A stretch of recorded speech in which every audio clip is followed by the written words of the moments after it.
Hi friends, ఈరోజు అయితే మా చిన్నారులు టపాకాయలు తీసుకొని రావడం జరిగింది. ఆ టపాకాయలు ఏ విధంగా పేలుస్తారు, మరి వాళ్ళు ఏమేమి పేలుస్తారు ఇప్పుడు చూద్దాం. మా చక్కని తండ్రి, మా చిట్టి తల్లి ఇద్దరు కలిసి ఇప్పుడు టపాకాయలు పేల్చాలని చెప్పేసి సిద్ధంగా ఉన్నారు. ఒకసారి చెప్పు నాన్న. Okay okay okay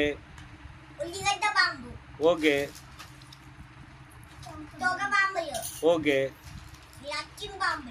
okay okay finish మీ అందరికి ఓకే. ఇప్పుడు మళ్ళీ మా చిట్టి తల్లి చెప్తుంది, చెప్పరాముగా. Okay okay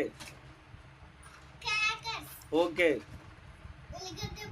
okay okay okay happy Diwali చెప్పు.